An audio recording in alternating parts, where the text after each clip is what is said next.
All right. Good afternoon. Thank you to our youth panelists, Alex and Legacy, for joining us, reconvening with us, as well as our moderator, Dr. Terry Harris. We will be following up with some Q&A questions from the Youth Voices, a panel in mental health conversation. We are very thankful that the three of them have gotten together to indulge in this conversation with us, answer some questions from attendees that we were not able to get to on the day of the event. So thank you, and I'll hand this over to Dr. Terry. Awesome. Thank you so much for bringing us back together. I'm so excited to be with Alex and Legacy again to continue this conversation and learning. So the last time we got together was May 23rd, so over a month ago, to talk about this very important topic. Before we hop into the questions, and all of these questions are questions that the individuals in the audience left that we didn't get a chance to get to, as Sam mentioned. But before we do that, I just want to ask you all, how did you feel leaving that space? Like after being, I know we were a little bit nervous at first, but then after going through the 90 minutes of sharing your thoughts, how did you feel leaving? Like, what did you say to your mom, dad, or family member when you were in your car riding back home? And anyone can go first. I suppose I'll go first. I thought it was great. I did go in there very nervous. But as I left, like a lot of people like came up and talked to me, and the atmosphere was just so like warm and like inviting. I was very excited to get back in the car and like talk to my dad. I was like, these people are amazing, and I want to do more events like these and like just meet more people. Legacy? I would say I felt heard after the event, and it was like a sense of resolution and just comfort in the room and in the car with my mom. And I feel like that kind of is going to help a lot of kids that are going through what we're going through and help the adults be able to communicate better with the kids. Awesome. I'm glad to hear that. And then thank you to St. Louis Children's Service Fund for creating that warm environment where young people were able to be listened to. So we're going to hop right into it. We may not get a chance to get through all of the questions. Some of them are a little bit redundant and things that we have talked about before. So you can take the question on face value, but if you feel like you want to take it somewhere else, go for it. It's just the two of us or the two of you all, and it's your conversation. So let's get right into it. What do you think, kind of going off what you mentioned, Legacy, what makes it easier for young people to seek professional support?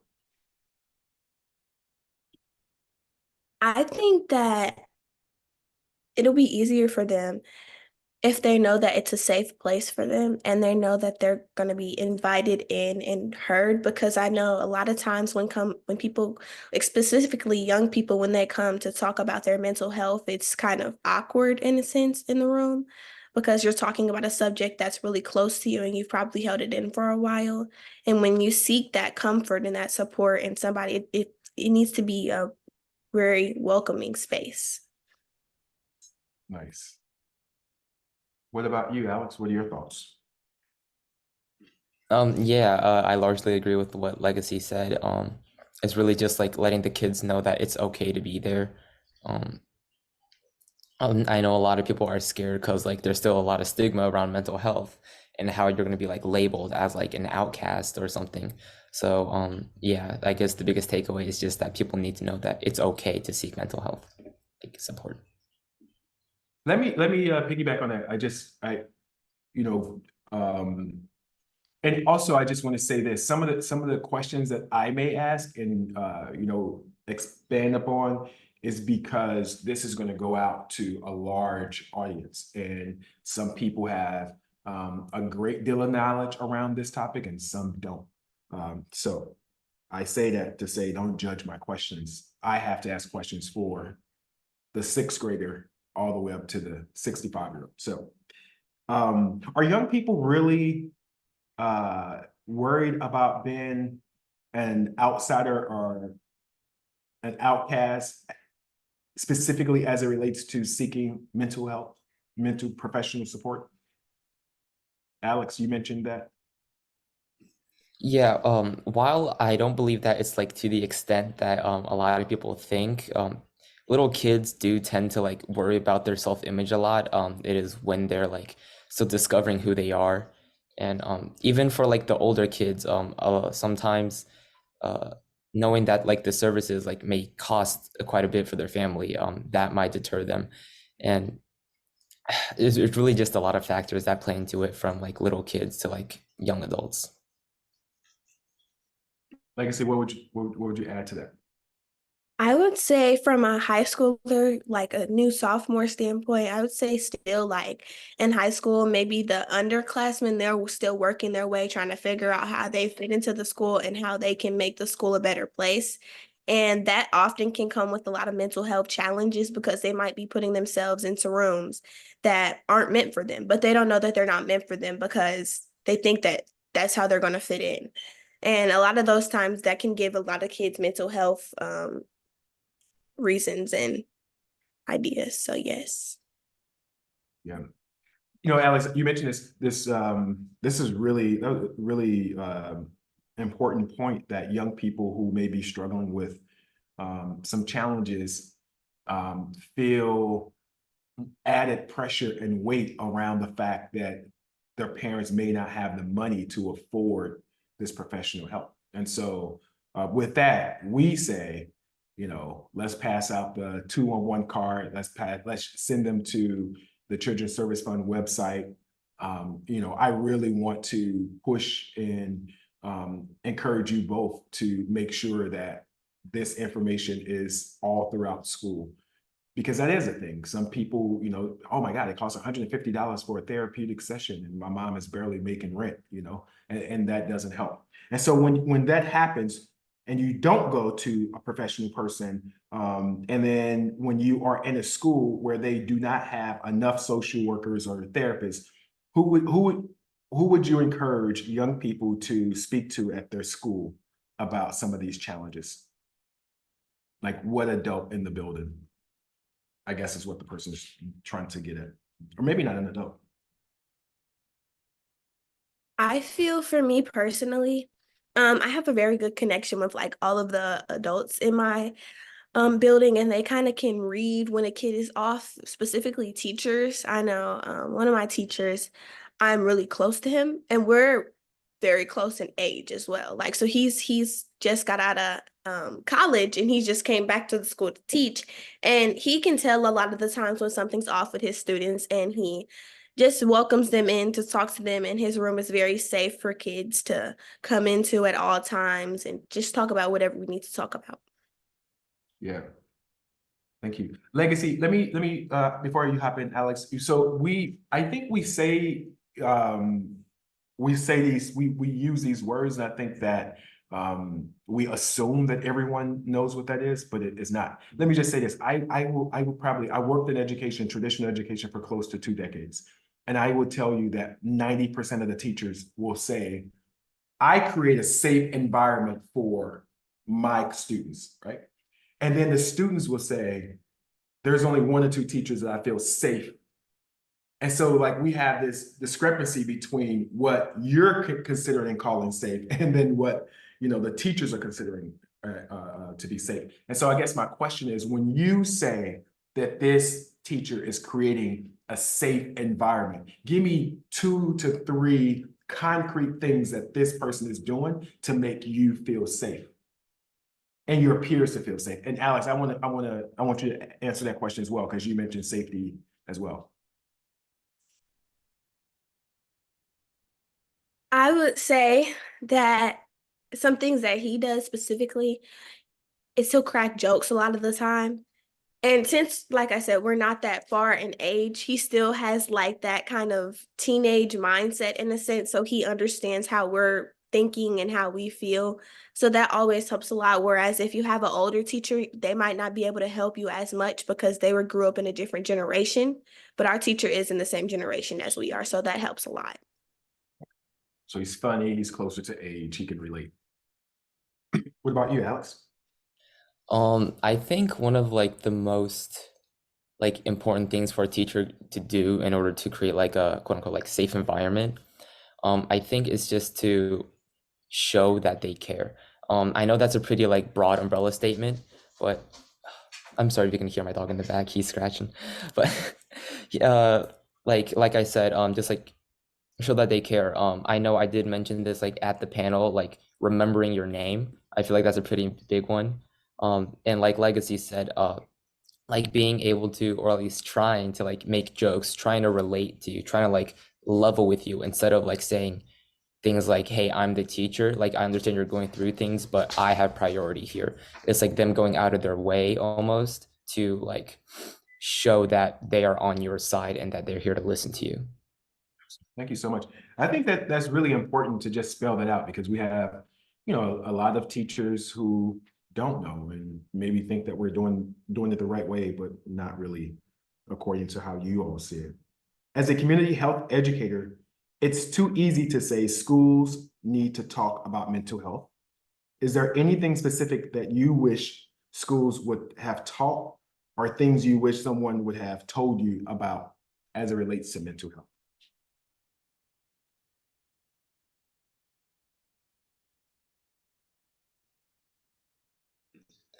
Um, I guess for me, one of the biggest things that I wish I could have learned earlier in life was how to communicate in a healthy manner.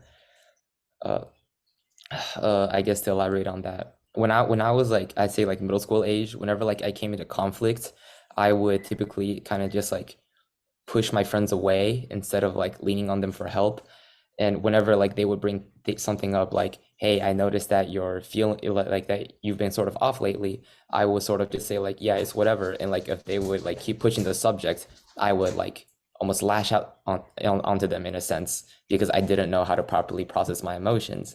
So as I like matured through high school, I learned that sometimes like whenever somebody upsets me or something upsets me and other people ask about it or something, I would be like, hey, I'm going through XYZ. Is there any way you could give me some space, or like could you help me out like in this way instead of like, you know, freaking out over it.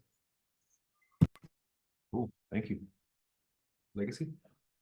I have really bad test anxiety. So, and that doesn't get focused on a lot because it's like when you have a test, you have to do good on the test or else your grade goes down, and it's just a lot of stigma over grades in my school. And when I have like this test anxiety, there's nobody for me to really talk about it with because we're obviously in a quiet room with our peers and we're not just going to be like, I'm freaking out over a test, I need help.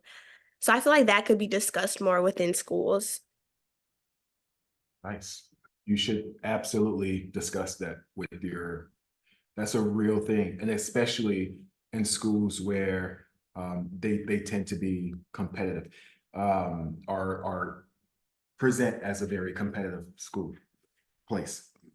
Alex, where would you learn or how would you know how to properly, is what you said, properly process your emotions? As a 5-year-old, as a 3-year-old, how do you know to do that?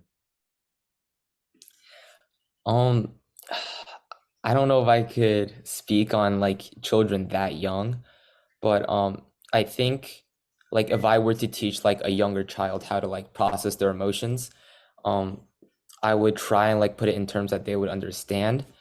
I suppose like put it into like, I don't know, just like even simpler terms. Say like, um, I know some kids like hit things whenever they're upset. You could try to explain to them that, you know, when you hit a wall, the wall doesn't have any feelings, and in the end, you're only hurting them yourself. And you can try and like convey that like lashing out at some things like doesn't necessarily like make anything feel better, and it might in turn like make you feel even worse, I guess. Yeah. Go ahead, Legacy. I was gonna say take the kids to see Inside Out too, because in a lot of those things it discusses like it started off in Inside Out 1, it started off with like the 5 basic emotions that we know of, but in Inside Out 2, you're introduced to like anxiety, embarrassment, and all the other emotions that come with you growing up. And I feel like that'll be easier for a kid that younger to understand because they tend to like watch shows all the time. So why not watch a movie and learn about your emotions at the same time? Absolutely. I was looking at something on social media the other day on Twitter or X, but I call it Twitter still. I was looking at Twitter and this guy popped on and he said, "Adults, stop right now. I have something important to say to you. Please do not, this is for all my adults, please do not go watch Inside Out 2." And I was like, so I'm intrigued, right? That's a great hook. So what are you talking about? And then he goes on, and he's a therapist. Later, I found out. He said, for all the adults, if you are not ready to process your unhealed pain and hurt, then this is not the movie for you, because this movie is going to force you to do that. And I thought that was brilliant, right? So yes, these movies are now teaching about these things. It was actually a trick question though, Alex. What I was asking you, you don't know how to process any of that as a 3-year-old until someone is teaching you how to do it, right? And so what we have to do, especially for the young people, for your younger selves, is like give grace and just know, like my family was not a hugging family. Like my mom, I didn't walk in the home and my mom said, "Hey, Terry, how was your day today? Give me a hug. Here's a snack." That's just not what we did, right? And so emotionally, there was this emotional void. And then you grow up and you do what you do. What is modeled is what you do. And then you realize like this may not be working for me. And then we do the work. So I just wanted to mention that because I just think we have to be gentle and offer grace. Hey, Legacy, what do you think it would be a good idea to show Inside Out, like to have those movies Inside Out 1, 2, some of those other movies as part of the actual curriculum in school? Yes, I would.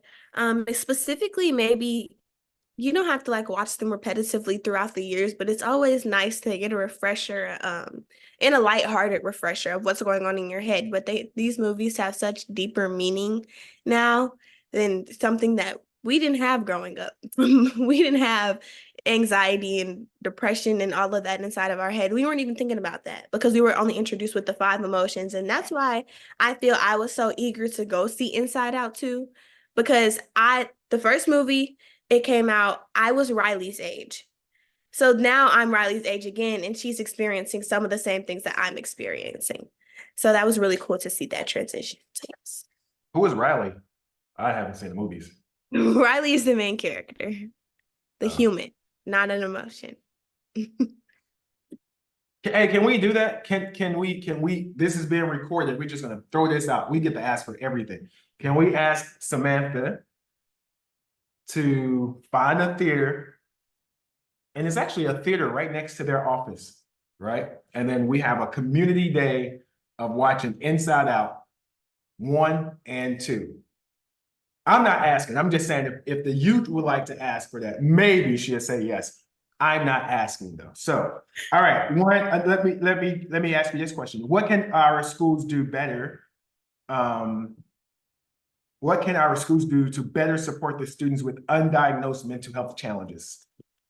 Because, you know, like Alex, you mentioned, some students are not necessarily able to go to doctors and so on and so forth. So they're walking around with issues, challenges that no professional has diagnosed. And what should schools do about that, if anything? I know that there are programs out there. I don't know if you guys are familiar with the youth mental health first aid training. I do firmly believe that all educators should be trained in that regard.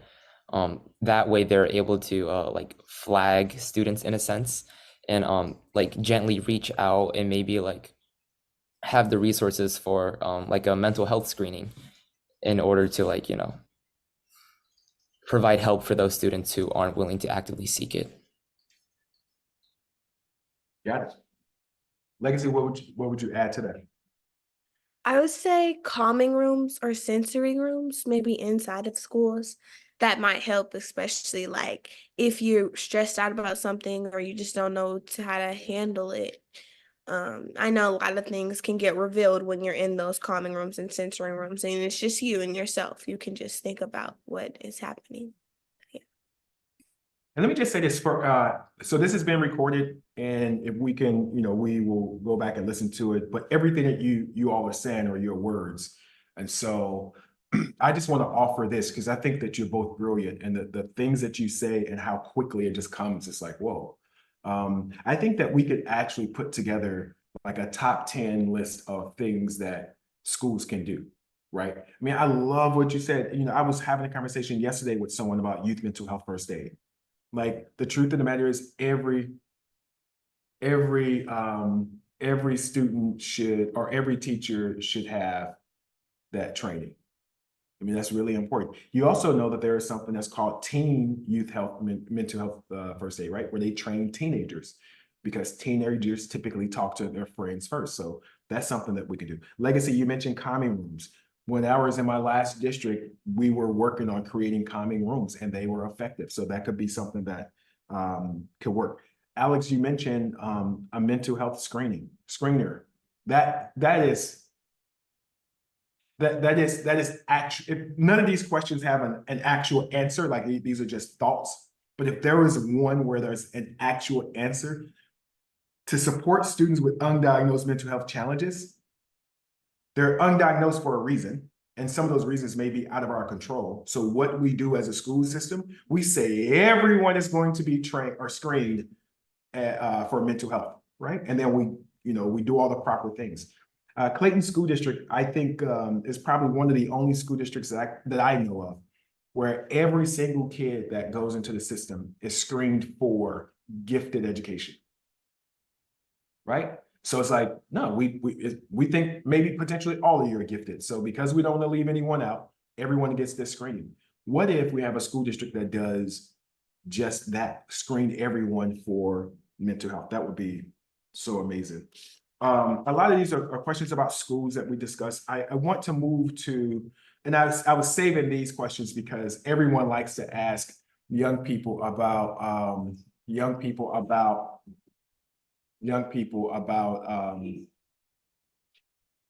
told you these kids come to my office. Young people about social media. Sorry about that. So let's get into the social media piece, because older people love to talk about social media. How do you process information when you find out a tragedy through social media with people sharing that information or trolling? How do you process information when you find out a tragedy through social media with people sharing the information or trolling? I would like to ask for clarity on the question. Is the trolling like they're trolling about the tragedy, or is like the trolling a separate thing from finding out tragedy on social media? Yeah, yes, I would say let me phrase it again. How do we process information when you find out a tragedy through social media with people sharing the information, period? We'll deal with the trolling later. Okay. For me personally, when I find out a tragedy through social media, I usually I am in denial for the first part. I will like try and confirm with people to say, hey, is this true? Like, did this actually happen? Like, social media can only do so much. Like for you, yeah, you would need to like for me personally, I would need to like get off of social media and ground myself first. And I'll like have to like work through my emotions, saying like, okay, this is real, this happened. And then I guess like through social media, I would connect with people and like, I don't know, in like a support group over what happened. Nice. Legacy? I don't have any experience with tragedy on social media, so I wouldn't be able to speak from my standpoint exactly what to do and how I would deal with it, because I haven't been put into that situation yet. Cool. Okay, so let's expand it, Legacy. Let's talk about tragedy, period. So not your personal tragedy or anything, like, tragedy such as you're on Instagram and you hear that, kids in Uvalde Elementary School were killed because of a school shooting, like that, those type of tragedies.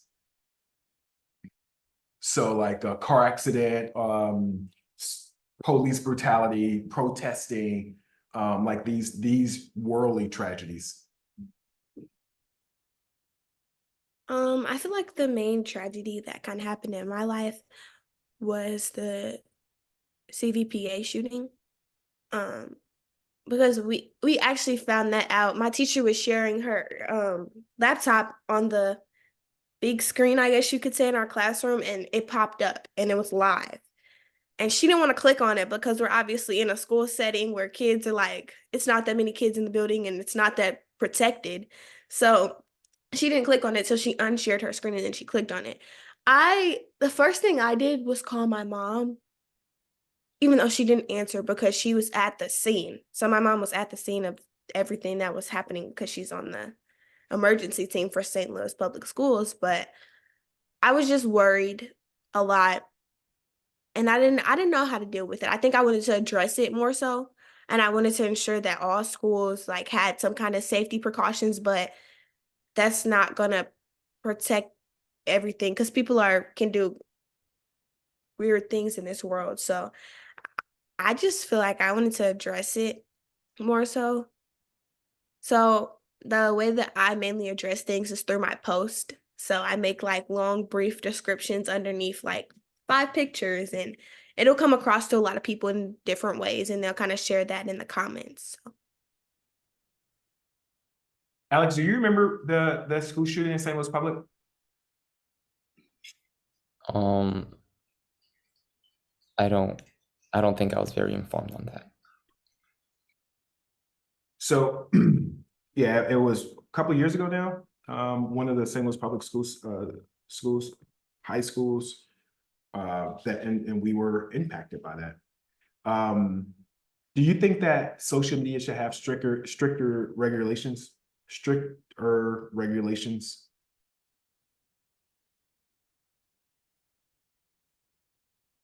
Anyone? No, because you guys want to be on social media, right? yes. I think it should. I know a lot of times through social media, you can see like very graphic images. Um, and I don't think that, me personally, as a 15-year-old, I don't think I need those to be shown to me at my age. Maybe if I'm older, probably I won't really hear that much, but at this age, and specifically my generation, is the ones that are keeping social media running and going and everything. So I would say less or more supervision over the content that is being posted. Yeah, I do agree with what Legacy said. There has definitely been an increase like in these recent years in like a lot of more content involving like crime or like just like more violent posts. So in my opinion, there should be like just stricter regulations, especially on like the age-based content.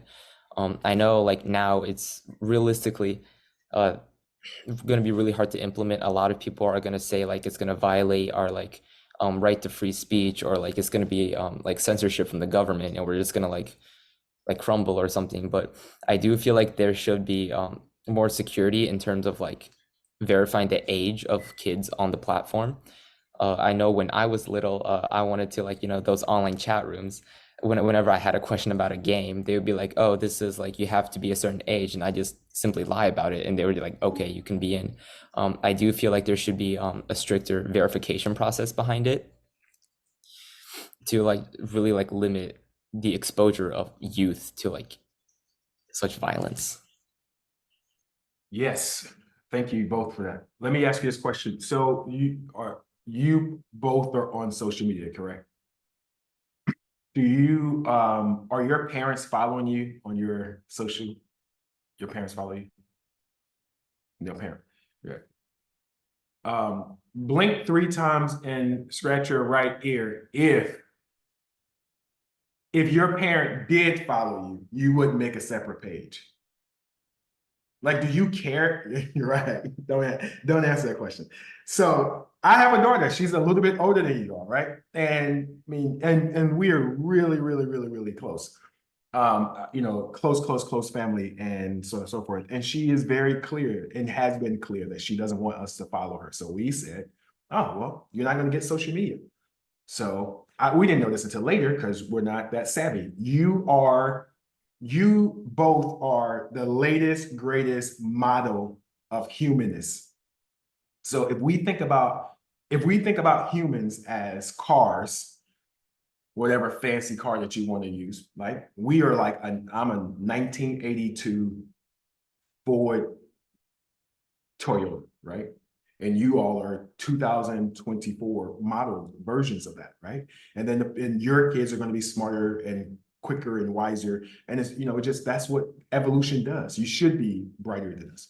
And so you all have these ways around certain things. So young people, when people say like things like, oh, parents should follow their students. Great. We did. We followed Mari on her social media. And it was only a couple of years ago that we realized that you could actually make a separate burner account or whatever you guys call it. And that's really what you're posting on. And so when we're saying like, and to Alex, to your point, with these stricter regulations, what they ask your age, you have to be 13, and then you just you're smart, you know how to do math. And so then you say you're 13. So the only way that could be verified is if, let's say, you know, before you sign up, a parent somehow has to sign you up. Then what would you do? You'll probably find some older big brother that would sign you up, right? And so I don't know. I think that this conversation around social media is one that I wrestle with and I struggle with. I do know that you all are on social media a lot. Your generation, maybe not you two. And so with that, do you think, and I want to talk about you personally, and then I want to talk about like your friends. Do you think social media impacts your behavior, your emotional state? For me, I would say my social media is pretty positive. Not pretty positive. It's all the way positive.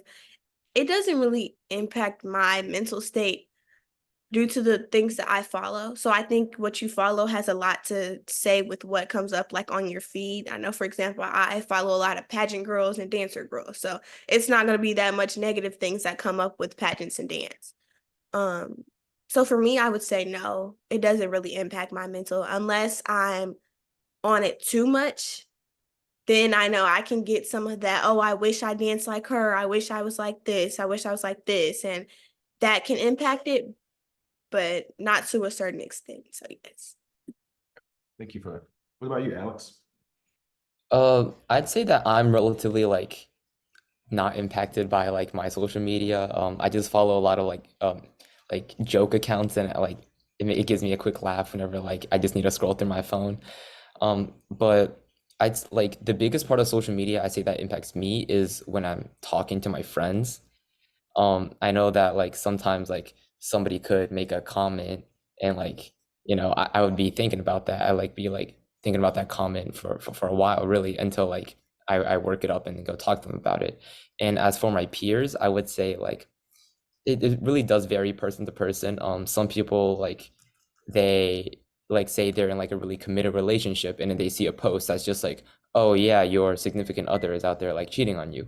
I know that it would like definitely impact them to like a certain extent, but I'd say for like the most part, it is a generally positive experience for many people. So do your peers, do you find, is this like a real thing where someone may post like a selfie of a new outfit or something like that at 8 o'clock in the morning and then check their account at noon? Well, they probably don't check it at 8:01, 8:02, 8:03, but you get it, right? All the way up to noon. And they only have like 25 likes. Like, is it a thing where, you know, your peers, because I understand like the real, I don't even like this phrase, but I guess it's real, social influencers who are trying to get, like their whole job is to get 1 million views in 2 hours, right? But the common folk, is that a real thing? Like, do you see your peers who post things like, hey, I'm on this panel, and then you look at it, only 2 people responded? Is that a depression? Does that stress you out? Do you feel like you're unpopular if you don't have 5 people, 25 people, 30 people liking your post? Not me That- specifically, but people do. Oh, I'm so sorry, Legacy. You can go ahead. You can go ahead. You can go ahead. Okay. So like I was saying, some people are definitely affected by that. I know my sister, when she was like around my age, she would like post something, and then like if it doesn't get enough, she'll like take it down, and eventually she'll learn like what the best time of day to post something was, like to farm the most likes. And like at that time, I was like still fairly young, so I was just like, why are you doing all this? It really doesn't, it's not that serious. But like as I like was more exposed to it and saw it in the real world, it really does have an impact on somebody's like overall like happiness. I would agree with that. I mainly use my social media to promote my brand and like who I am as a person. So that kind of social influencer thing is kind of what my mom and I are striving for. But I know instead of likes, I base my kind of following off of my followers. So when I hit 1,000 followers, I was like, Mom, oh my gosh, oh my gosh. And I was really excited. And she was like, that doesn't define who you are though, because that can double or it can subtract as much just as quick as you got there. So that doesn't define who you are. And I really feel like she stresses that a lot. And we don't share an account, but she like tags me in her post and she's really cringy about it. But we share a lot of the same posts and content. So yeah. But I'm saying like your fake account, you share that with your mom too? I don't have a fake account. Good answer. That's a wonderful answer. This is being recorded and your mom is going to watch it. But blink 3 times if you know. I see. Thank you. Got it. All right. But no, so Legacy, you said your mom said that this doesn't define you. Alex, you said you were asking your sister, like, what's wrong with you? Like, what, you know, why do you feel like that? That leads me to my next question, which is I think is a great one. In the age of social media, how do you navigate creating a sturdy, grounded sense of self among the age of intense social media and political rhetoric? So you have these people who really want to get these likes and, you know, create their brand and do all these different things. But then how do you create that sense of self? I think knowing who you are, no matter what you post or what's up there about you, if you know who you are, then you should have no problem with becoming an influencer because people like authenticity. So if you're authentic to who you are and you show who you are through social media, some people like it and some people won't. But that doesn't define who you are as a person.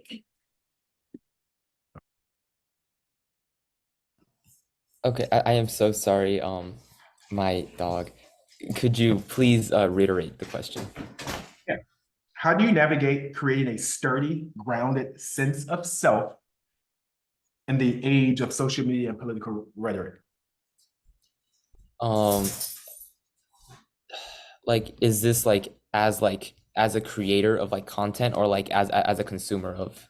Both. I think Legacy took it more so as a creator. So you can do that angle, or you can think about as a consumer. Um, for me, I do spend a quite amount of time on social media, as I know a lot of my other peers do. I'd say like a social media like itself, like as you use the app like Instagram, it curates your feed for you, right? It takes like it has an algorithm, whatever, and it looks at the stuff that you look at, and in the end it like shows you a feed of things that it thinks that you want to look at. And I guess like in a sense your feed like reflects who you are, because that's just how good like artificial intelligence is now. It just like it knows you better than you know yourself. But I'd say like just like knowing that like how you act on the internet reflects who you are, and every time you open up the app you're essentially looking into the mirror. um so I guess you're just hang on, I digress. Let me get back on the topic here. So just creating a sturdy, grounded sense of self is Actually, Alex, I don't want you to get back on the topic. I want you to finish your thought. I want you to finish exactly what you're saying, because I think that is way more important than just answering the question, because you're on to something. So finish your thought about when you open up social media, it's this mirror that's looking right back at you. What do you mean by that? Yeah, like I was saying onto the point, like the algorithm, like it shows you like what you want to look at and your phone, I mean, like as much as you don't want to admit it, it does listen in on you and it shows you ads or like other posts that it thinks that you want. So I guess like as much as like you think that like your phone is an escape from reality, it really does reflect like how your life is. I know the other day, like I was talking to my friend about cars, right? And mind you, like I have not like Googled anything about it like on my phone ever. And then I pulled up and on Instagram, it just started showing me ads about like, oh, look at this like brand or whatever. So yeah, I guess what I'm trying to say here is that like social media is such an integral part of our lives now that it is like essentially like your sense of self. It's beautiful. And I think that, I really haven't heard it put that way. It's equivalent to what Legacy said earlier. She said, her social media is 100% positive. Well, it's 100% positive because if Legacy looks in the mirror, then your spirit is positive. Like you're resting in positivity. So Alex, like, thank you for that lesson. I actually think that using your words, it's like, it's a mirror, right? So if you're on social media and if you're using social media and if you really want to know if you can't deal with your own reality and you want to know what's really going on inside of you, but you don't want to see a therapist, just open up social media and whatever shows up is what you're interested in. If you're depressed, you're going to see a bunch of depressed things or stressed out. If you want to see violence, and that's, I never heard that. So I really, really appreciate that. Sam, have you heard that before? That the social media is like a mirror into your life? No, and I really do think that it makes a lot of sense because you're on social media and you are looking for things of your interest. So what your algorithm shows you is what you've shown it that you're interested in. So, Man, yeah. that's so great. All right, I just have a couple more questions. I think sometimes we talk about, I don't like the way that we talk about emotional mental health for anyone, but definitely not to youth. Because I think that whenever, if I were to ask you to think about your mental health and these things that we talk about, I think most people think about the negative side, like, oh, no, I'm not depressed. I mean, no, I'm not stressed out. I don't. And it's like, but it's a spectrum, just like when you brought up Inside Out, like it's not just, these emotions, or there's a whole gamut. And so, and we have to look at mental health the same way we look at physical health, which you all have heard that you don't wait until you're 70, 80, 100 pounds overweight to start eating right, working out, doing exercise, right? Like we don't, I mean, you can, that could be a wake-up call. We shouldn't do that. But you don't have to wait until you're depressed to then go and do all these things. So I'm just curious as to what do you both do on a daily basis that every day that you do that is part of your mental health workout, if you will. And it doesn't have to be like, oh, I walk or I meditate. I don't, it can be whatever it is, like just your small thing that you do. I play with my dog. I have a very good connection with her because we've had her since she was a puppy. And she knows me very well. So I'm a severe asthma person. And she can tell when I'm having an asthma attack. So she'll like come up to me and put her head on me and try to help me, even though she's not doing anything. But I feel like she brings a sense of comfort to me and she understands me a lot. So, Where is she? where's my dog, Mom? Go get her, please. She's gonna go get her. And she's What the about- first girl dog that we've had. So She's a what? she's the first girl dog that we've had. What We kind of have dog? 3 dogs: Lyric, Legacy, and Legend. Well, I'm not a dog, but we have three. We have 2 dogs. Hi, girl. Be hi. Be hi. Okay. Okay. How old is she? 3, maybe. She's a pit bull. Yes. Mixed Yeah. or full? She's just a pit bull, a blue pit bull. Yeah, she is a blue pit bull. Come on. Come on. Come on. Let's see this blue pit bull. Oh, nice.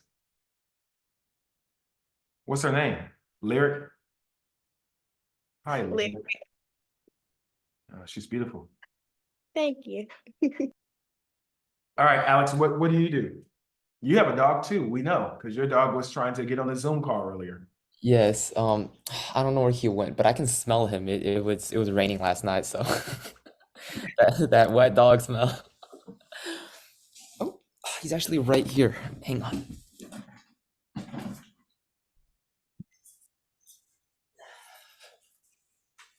Oh, nice. He's a Boston Terrier. He's turning 8 this year. Oh, nice. As much as a source of comfort he is, he's also a great source of stress. I don't know. Lately, he's been peeing in the house. We don't know why. He's very well potty trained, so he's kind of acting out. Yeah. Yeah. As for the other things that I do that to like kind of just de-stress is, I think like recently I've started taking my like showers and baths like in the pitch dark. It's sort of just like it takes away like my sense of sight, and it really like forces me to like focus on like what I'm feeling internally. So which has been great for me actually. I put on some like music in the background and I just kind of like stand there in the shower. So Nice. Cool. What do you want to happen next? Like, so what we don't want is for this to just end with you. I mean, we want this to continue. We want to make sure that we're having these conversations. What should we do next to help youth to continue on this path?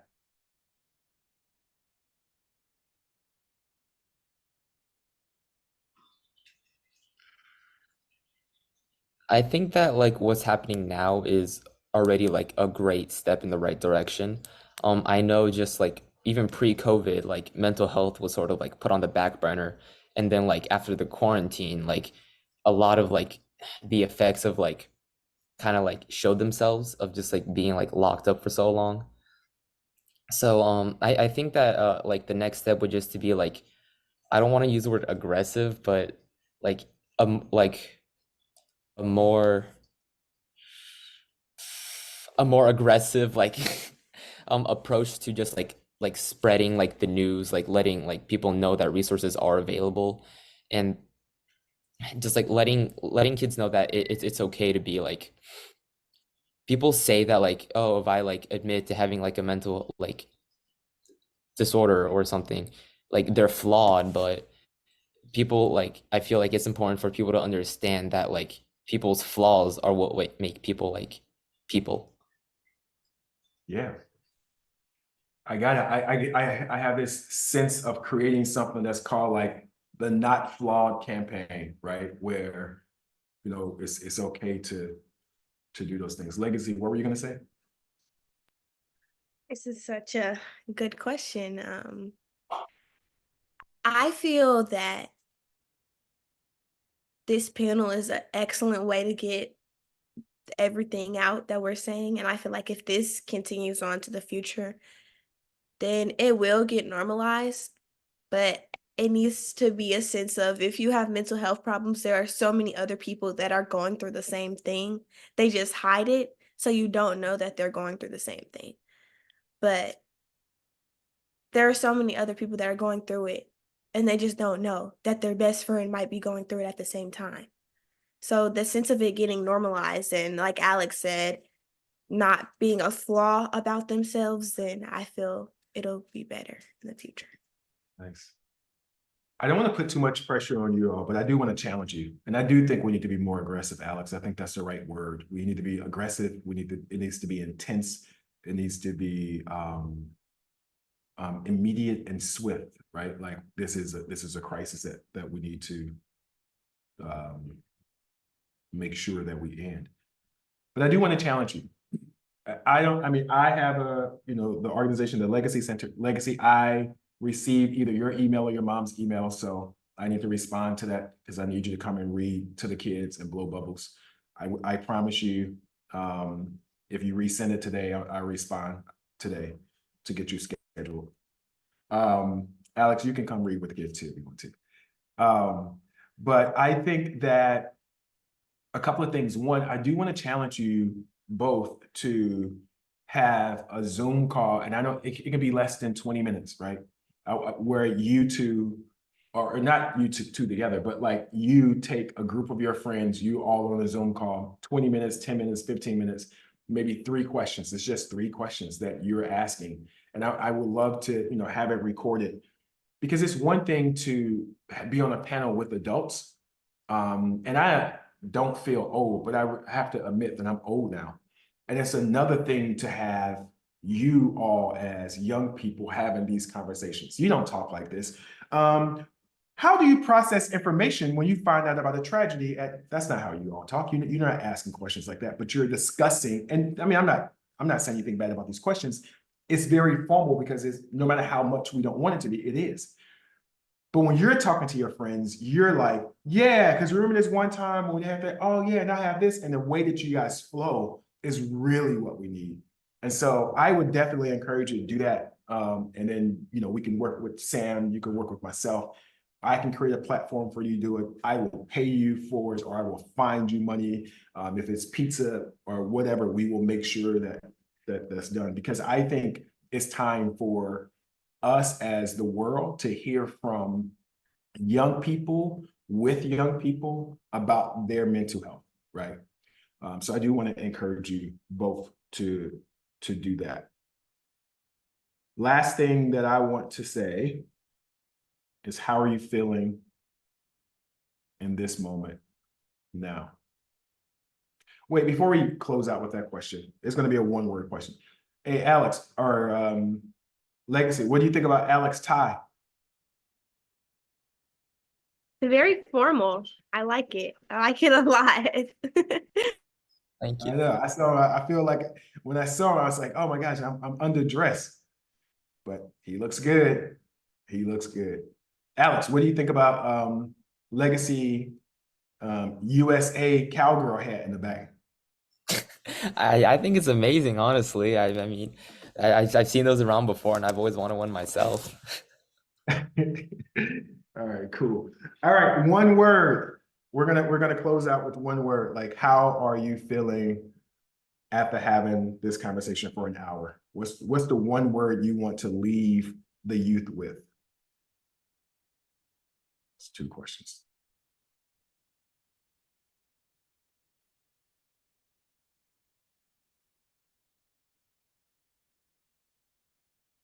Sam, you can go first.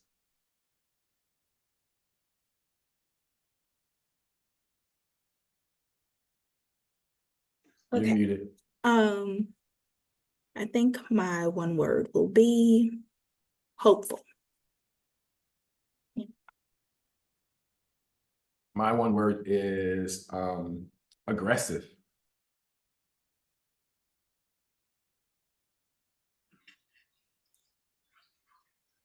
Since you sort of asked 2 questions, I'm just gonna finish this up with 2 words. For the youth out there, I would just say be bold. I would say intentional. Nice. Cool. Is there anything you would like to just thank you for that? Is there anything, final words that you have that you would like to say? And no pressure if you don't, but the floor is yours.